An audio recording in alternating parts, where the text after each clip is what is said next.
오늘은 마태복음 91번째 시간으로 예배합시다 라는 제목으로 같이 하나님 말씀 나누도록 하겠습니다. 여러분, 오늘 본문은 성전 청결 사건이라고 불리는 본문입니다. 12절을 보니까 예수님께서 매매하는 모든 사람들을 내쫓으시고 환전상들과 또 비둘기 파는 사람들의 상과 의자를 둘러 엎으셨다라고 말씀하시면서 이것이 예수님께서 우리 이 집은 만민이 기도하는 집인데 너희가 왜 도둑의 강도의 소굴을 만들었느냐라고 말씀하시는 이 내용들을 보면서 우리는 이 성전 청결이라고 하는 것이 이 어떤 그 돈을 바꾸고 또 매매하는 또 비둘기를 파는 그 사람들이 잘못되었기 때문에 그것을 성전에서 했기 때문에 예수님께서 이것을 꾸짖으시고 또 분노하셨다라고 생각하기가 여러분 쉽습니다. 그런데 오늘 본문은 사실 그렇지가 않아요.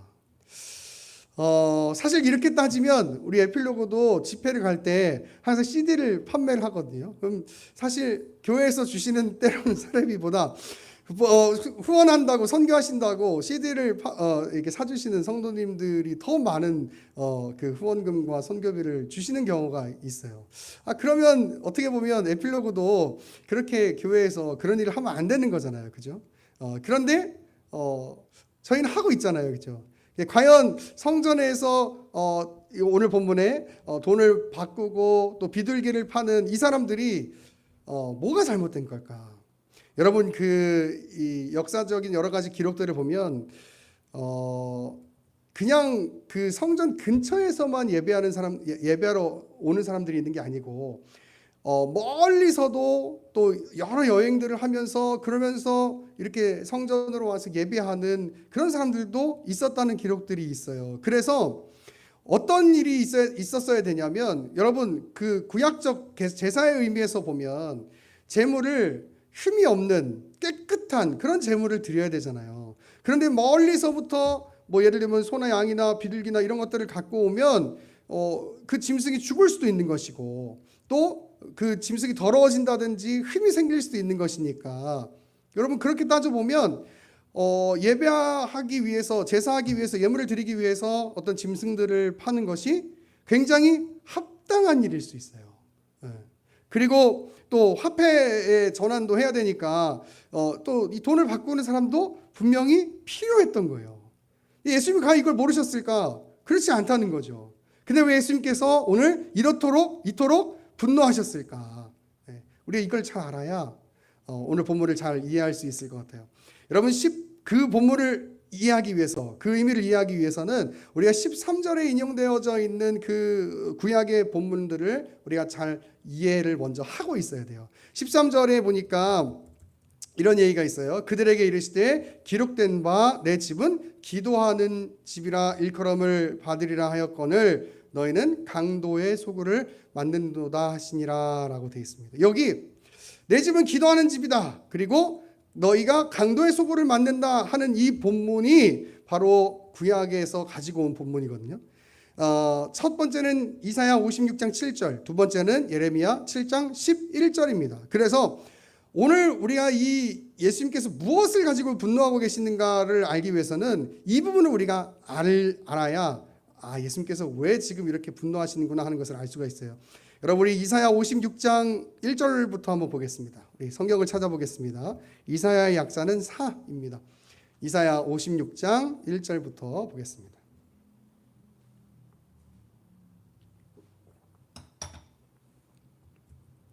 제가 읽어볼게요. 여호와께서 이와 같이 말씀하시기를 너희는 정의를 지키며 의를 행하라. 이는 나의 구원이 가까이 왔고 나의 공의가 나타날 것임이라 하시도다. 안식일을 지켜 더럽히지 아니하며 그의 손을 금하여 모든 악을 행하지 아니하여야 하나니 이와 같이 하는 사람, 이와 같이 굳게 잡는 사람은 복이 있느니라.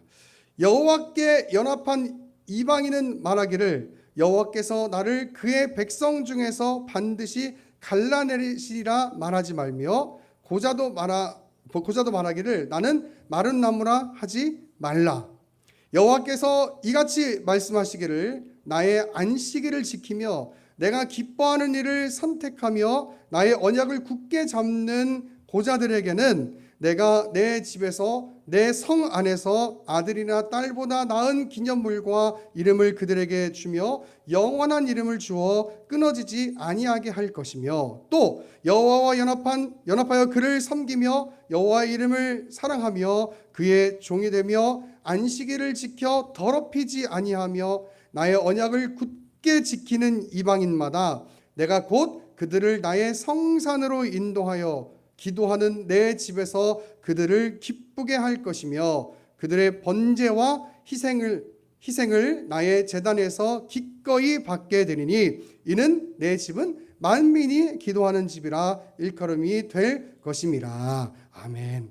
여러분 보시면 여기 중요한 내용들이 있는데 3절부터 보면 이런 얘기가 있어요. 여호와께 연합된 이방인 그가 말하기를 나는 백성 중에서 반드시 갈라내시리라 하지 말고 또 고자도 나는 마른 나무라고 하지 말아라. 여러분 구약적 개념에서 보면 사람들이 쉽게 생각할 때 하나님의 백성이라고 하면 이스라엘 우리 이 택한 나라 우리밖에는 없었던 거예요. 그리고 신명기 23장 1절에 보면 무슨 얘기가 있냐면 고자들은 하나님의 총회에 들어올 수가 없었어요. 근데 오늘 이 이사야 56장 3절을 보니까 하나님께서 이렇게 말하는 거예요. 여호와께 연합한 이방인들 그리고 고자들 다 내 백성이 될 것이다. 이렇게 얘기하는 거예요.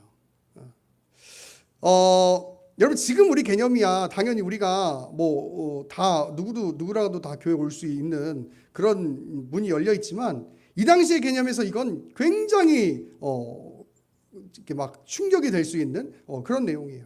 왜냐하면 하나님께서 분명히 율법을 통해서 고자는 하나님의 총회에 들어오지 못할 것이다 라고 이야기했고 그리고 하나님께서 내 백성이라고 하는 것 그것은 우리나라에만 국한된 일이라고 생각했는데 어떻게 이런 말씀을 선포할 수 있지? 이게 이해가 안 되는 거예요. 그 당시 사람들 입장에서는. 여러분 그런데 지금 하나님께서 이 이야기를 하시는 이유가 있죠. 그것은 뭐냐면 여러분 2절 보세요. 이사야 56장 2절 보시면 안식일을 지켜 더럽히지 아니하며 그의 손을 금하여 모든 악을 행하지 아니하여야 하나니 이와 같이 하는 사람 이와 같이 굳게 잡는 사람은 복이 있느니라 라고 이야기하고 있어요. 여러분 지금 뭘 얘기하고 싶은 거냐면 이사야 선지자를 통해서 하나님께서 뭘 얘기하고 싶은 거냐면 이스라엘 백성들 하나님께서 택한 백성들이 맞아요. 그리고 그들은 하나님께 예배하고 절기 지키고 열심히 제사를 지켰어요. 그런데 그들의 마음 가운데 뭐가 있었냐면 그것만 하는 거예요. 그것만. 열심히 예배하고 열심히 제사 드리고 예물 드리고 그렇게 하는 거예요. 그런데 밖의 삶은 어떠냐? 하나님을 믿는 사람 같지 않은 삶을 사는 거예요. 약한 자들을 괴롭히고 압제하고.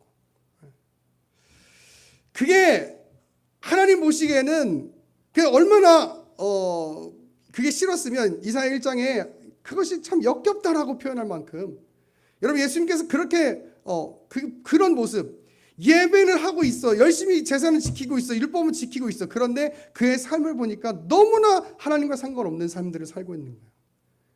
너희가 정말 하나님 택한 백성이냐?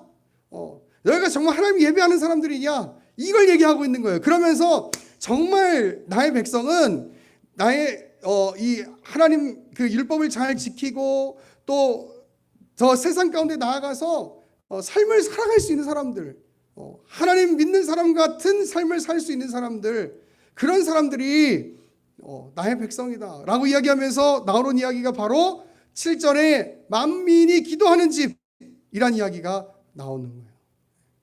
여러분 이 개념은 굉장히 이 당시 사람들에게 있어서는 충격인 거예요. 내가 율법도 잘 지키고 있고 내가 제사도 잘 드리고 있고 예배도 잘 하고 있는데 뭐가 문제인 거야. 근데 뭐가 문제였던 거예요. 왜? 오늘날 식으로 말하면 교회에서의 삶과 세상에서의 삶이 너무나 다른 거예요. 여러분 이 배경에서 쓰인 이 본문이 바로 이사야 56장 7절 만민이 기도하는 집이다 라고 하는 내용인 것이죠. 여러분 한 구절 더 찾아볼게요. 예레미야 7장으로 한번 가보겠습니다. 예레미야 7장 예레미야 7장. 오늘 13절의 인용은 예레미야 7장 11절의 인용인데 제가 원래 1절부터 봐야 되지만 8절부터 보겠습니다. 8절, 예레미야 7장 8절. 보라, 너희가 무익한 거짓말을 의존하는도다.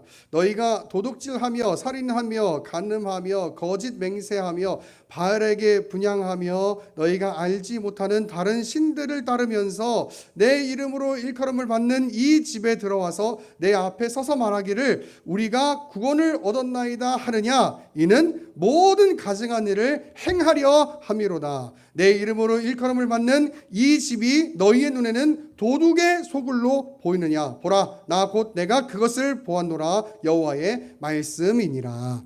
아멘. 여러분, 여기 정확하게 나타나고 있죠. 지금 이 사람들의 삶이 어떠냐면 6절을 보니까 도둑질하고 살인하고 간음하고 거짓 맹세하고 바알에게 분향하고 다른 신들을 섬겨요. 그런데 이들이 뭐라고 얘기하고 있냐면 이렇게 얘기하는 거예요. 우리는 하나님 앞에 구원받은 백성입니다. 우리 하나님이 택한 백성이에요. 이렇게 얘기하고 있는 거예요. 여러분, 지금 이 이중적이고 이 가시적인 삶이 여러분 얼마나 여러분 보시기에도 어떻게 그럴 수 있나. 참 예수님 믿는 사람이, 그죠? 근데 하나님께서 뭐라고 말씀하는지 보세요. 그 이후에 10절, 이는 이 모든 가증한 일을 행하려 함이로다라고 이야기해요. 여러분, 제가 큐티 자료들 나눠드릴 때 가끔 이런 표현을 씁니다. 우리가 하나님의 은혜에 의존해서 우리의 죄악을 합리화하지 말자. 여러분, 그런 이야기를 참 제가 많이 쓰는데, 여러분, 이 똑같은 얘기인 거예요. 지금 우리가 하나님께 택한 백성이 택함을 받았다. 그것에 안주해서 뭘 하는 거냐면 어차피 회개하면 되니까, 어차피 성전에 가서 교회 가서 예배하고 다시 또 기도하면 되니까 라고 이야기하면서 도둑질하고 간음하고 다른 사람들을 신들을 섬기고 하나님 다시 또 와서 기도하고 하나님 용서해 주세요. 그리고 또 나아가지고 또 다르게 살고. 여러분, 지금 그런 삶을 사는 사람들이 지금 이스라엘 백성들이다 그 말이에요. 거기서 나온 단어가 뭐다? 바로 도둑의 소굴, 강도의 소굴이라는 단어가 나오는 거예요. 여러분, 예수님께서 꼬집는 건 바로 이걸 꼬집고 있는 거예요. 너희가 돈을 바꾸고 있는 것 당연히 바꿔야지. 왜? 하나님의 예물을 드려야 되니까. 비둘기를 팔고 짐승을 팔아야죠. 사야죠. 왜? 흠 없는 제사로, 예물로 제사를 드려야 되니까. 그게 잘못된 게 아니고 그럼 뭐 하냐는 거예요. 그럼 뭐 하냐는 거예요. 너희가 여기까지 와가지고 예물 드리고 흠 없는 짐승 드리면 뭐 하냐는 거예요. 세상에 나가서 전혀 나와 상관없는 삶을 살고 있는데 그럼 뭐 하냐는 거예요. 지금 여러분, 이걸 꼬시고 계시는 거예요.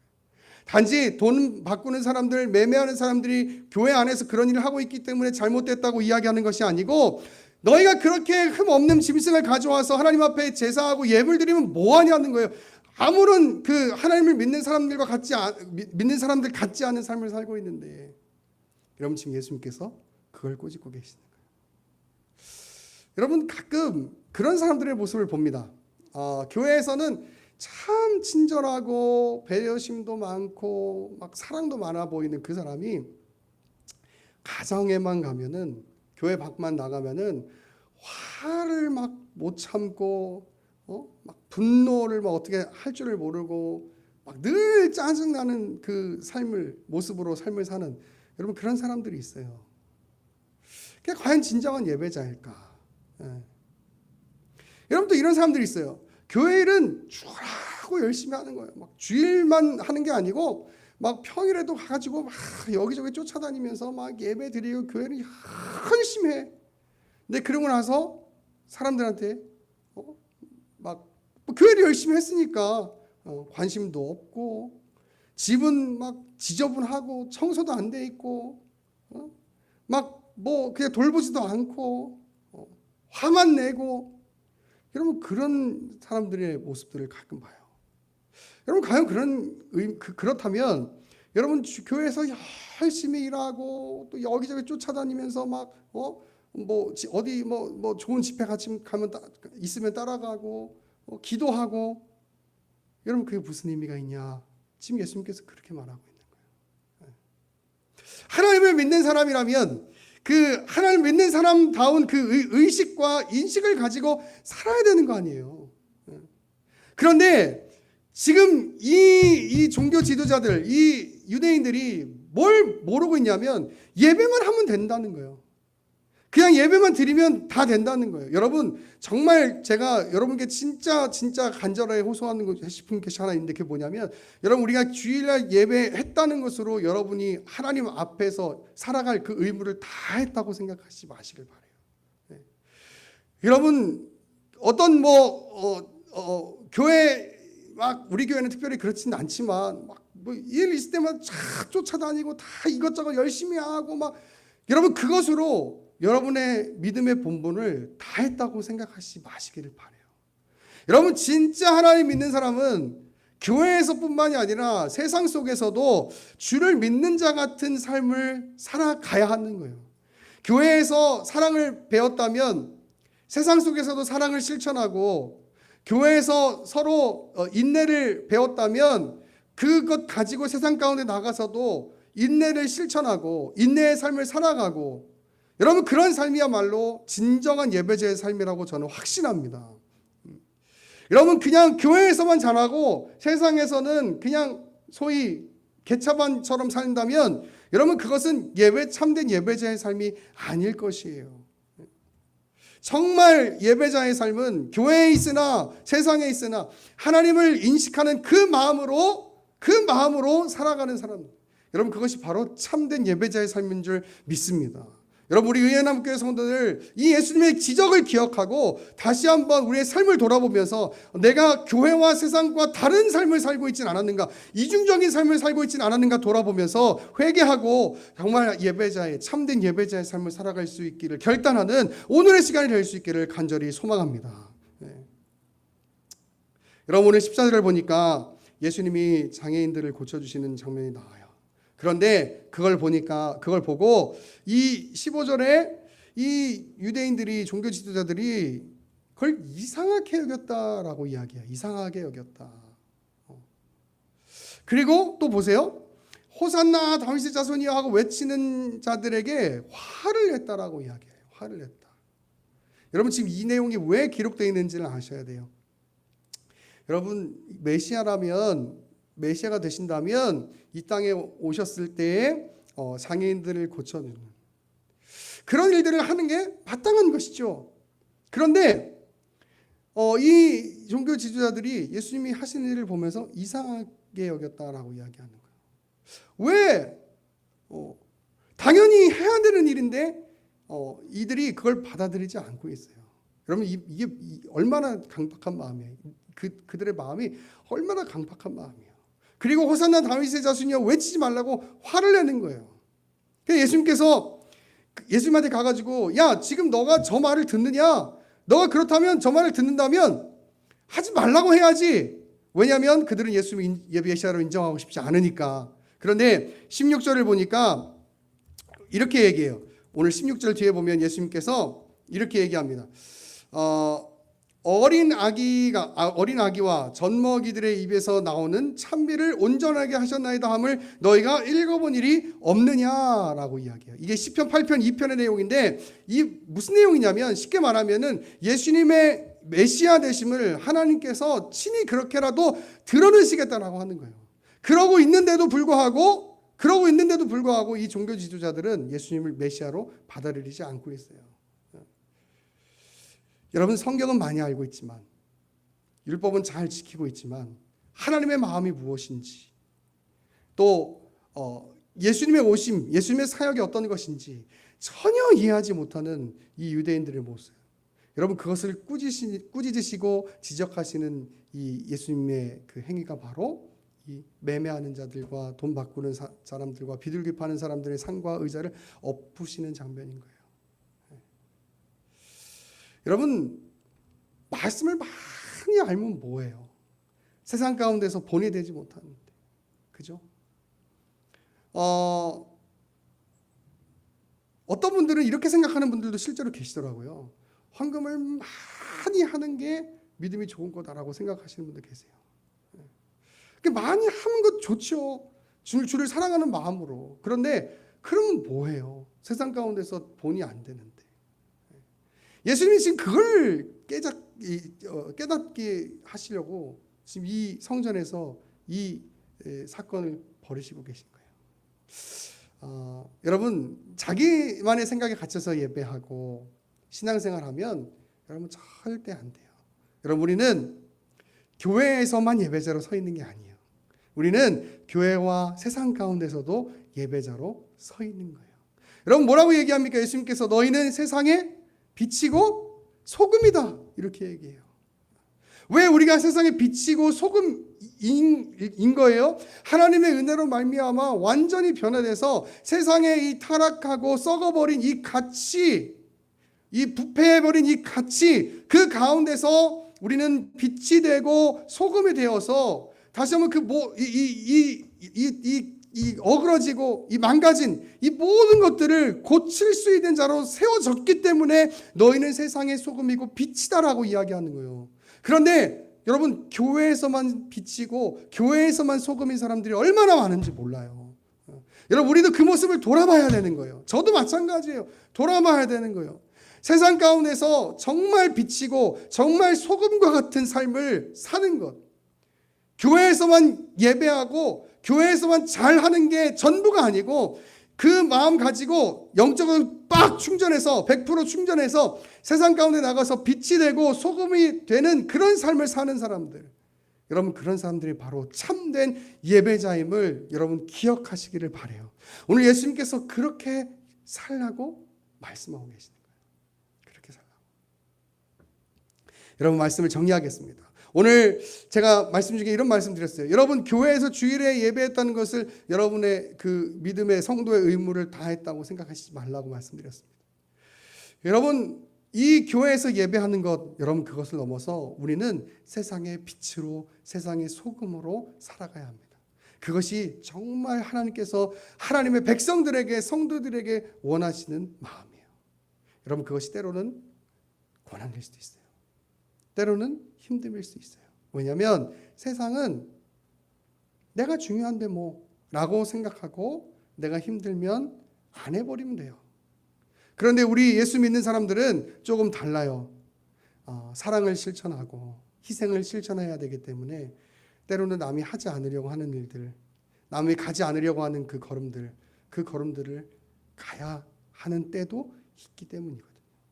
그러면 때로는 그것 때문에 게으르고 싶어도 게으를 수 없고, 때로는 그것 때문에 나만 생각하려고 하다가도 사랑을 선택하게 되는.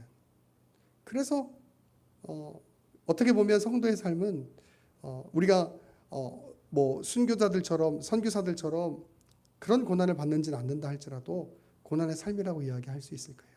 왜? 그 자리가 그렇게 사는 것이 예배자의 모습이기 때문인 것이죠. 여러분, 그래도 포기할 수 없어요. 왜? 그렇게 사는 것이 우리의 영광됨이기 때문이에요. 여러분, 오늘 이 예수님의 이 성전에서의 이 분노를 보시면서 오늘 나의 모습은 어떤가 한번 돌아볼 수 있기를 바라요. 그리고 내가 교회에서만 그 의무를 다했다고 안주하는 것이 아니라 영성을 교회에서 100% 충전해서 세상 가운데 빛으로 소금으로 살아갈 수 있는, 그래서 여러분 때문에 예수님 믿는 사람들이 많아지고 여러분 때문에 하나님 나라가 확장되는 귀한 일들이 있어질 수 있기를 간절히 축원합니다.